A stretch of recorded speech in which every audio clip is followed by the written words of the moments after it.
और आज के इस कार्यक्रम में उपस्थित देवरिया जनपद से जुड़े हुए सभी उपस्थित भाइयों और बहनों, ऋषि मुनियों और संतों की परंपरा से जुड़े हुए देवताओं के अरण्य के रूप में किसी कालखंड में जाने जाने वाला ये देवरिया जनपद की धरा को, जिसे किसी कालखंड में बाबा राघव दास जी ने और महर्षि देवराहा बाबा ने अपने तप और साधना से एक नई ऊंचाइयों तक पहुंचाया। आज इस धरा को नमन करते हुए लगभग 500 करोड़ रुपए की परियोजनाओं का लोकार्पण और शिलान्यास के अवसर पर मंचस्थ सभी जनप्रतिनिधियों को अभिनंदन करते हुए देवरिया वासियों को मैं बधाई देता हूं। भाइयों बहनों, आज प्रधानमंत्री मोदी जी के नेतृत्व में भारत दुनिया के सामने एक मॉडल बना हुआ है।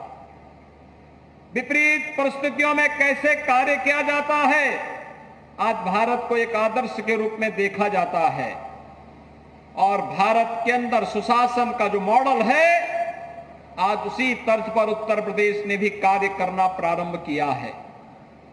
ज्यादा वक्त नहीं हुए, 6 वर्ष पहले उत्तर प्रदेश की स्थिति से आप सब वाकिफ थे और देवरिया तो हमारे लिए घर का आंगन जैसा है। एकदम कोई भी यहां का कार्यकर्ता हो, आम जनमानस हो, बेझिझक, जब मैं गोरखपुर में सांसद था तब भी मेरे पास बेझिझक आता था और मुझे भी देवरिया के कार्यक्रमों में देवरिया की जन समस्याओं को लेकर के देवरिया आने में कोई संकोच नहीं होता था, कुशीनगर आने में कोई संकोच नहीं होता था, महाराजगंज तक जाने में कोई संकोच नहीं होता था, क्योंकि हम ये मानते थे कि सब तो अपने ही लोग हैं, इन लोगों की समस्याओं का समाधान होना चाहिए और अगर सरकार की कानों में जूं नहीं रेंग रहा है तो उसे झकझोरने के लिए हम जनता के साथ मिलकर के, उस समय भी आपके बीच में आकर के आंदोलन आपके साथ ही मिलकर के करते थे। लेकिन आज पिछले 8-9 वर्षों में प्रधानमंत्री मोदी जी के नेतृत्व में विकास की योजनाएं तेजी के साथ हर गांव, हर गरीब, हर किसान, हर नौजवान, हर महिला तक पहुंची है।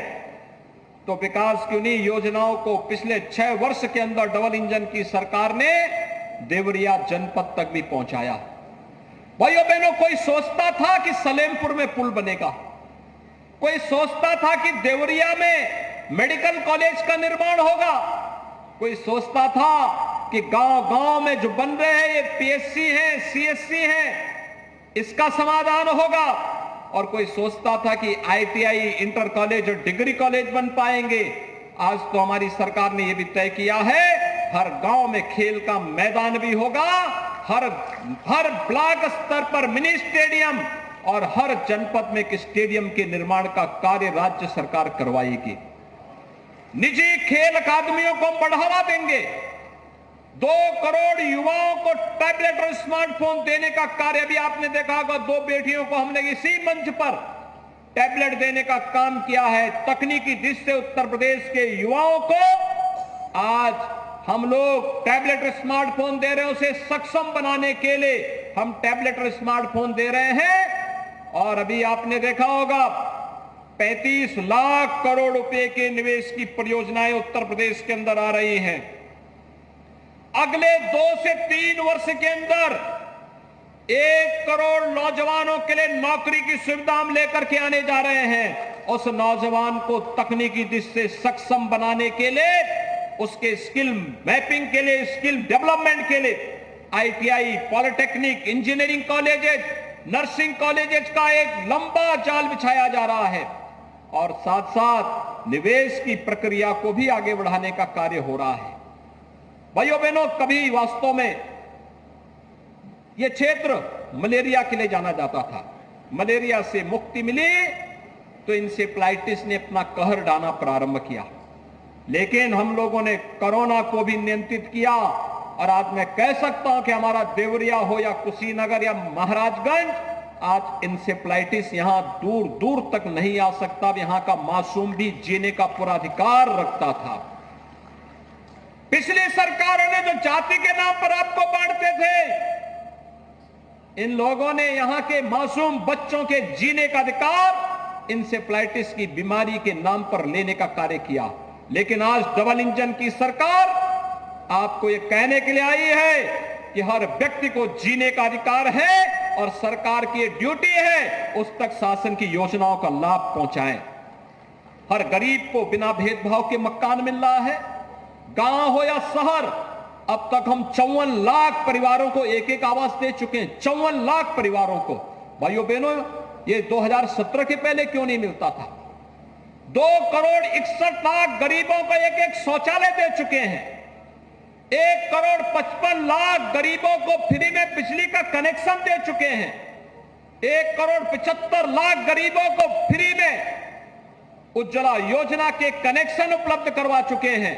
और कोरोना कालखंड में उत्तर प्रदेश के अंदर 15 करोड़ और देश के अंदर 80 करोड़ लोगों को फ्री में राशन डबल इंजन की सरकार ही देने का कार्य कर रही है। प्रधानमंत्री मोदी जी कर रहे हैं। याद करिए, 80 करोड़ लोगों को फ्री में राशन 3 वर्ष से लगातार। एक तरफ भारत है, 140 करोड़ के भारत में कोई व्यक्ति भूखों नहीं सोएगा। और दूसरी तरफ पाकिस्तान है, 22-23 करोड़ की आबादी संभलती नहीं, रोटी के लाले पड़ रहे हैं वहां पे। एक रोटी के लिए ऐसे टूट रहे हैं जैसे आप गली में कोई रोटी का टुकड़ा फेंके, वहां पे झुंड के झुंड उमड़ पड़ते हैं। यह स्थिति आज वहां पर पाकिस्तान के अंदर आपको देखने को मिल रहा है।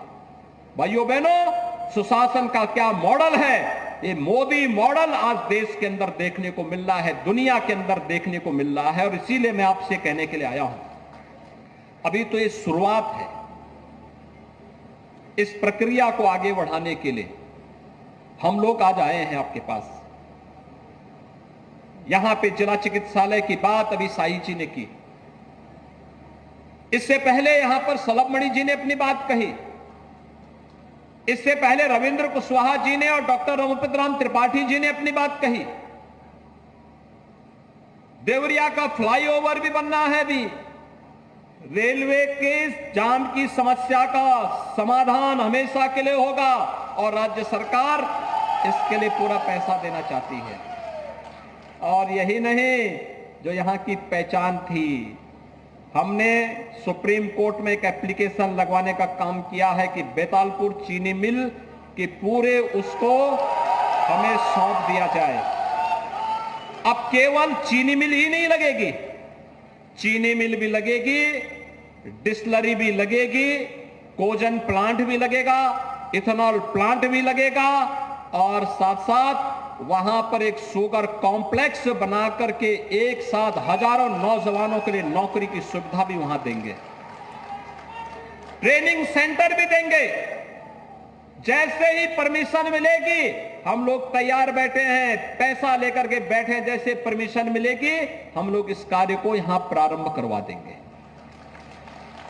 भाइयों बहनों, चीनी के कटोरे के रूप में कभी जाने वाला यह क्षेत्र, एक एक करके सभी चीनी मिलों को, एक ही उद्योग था यहां पे, तो चीनी उद्योग, लाखों नौजवानों को नौकरी थी, लाखों किसान अब उस पर आश्रित होता था।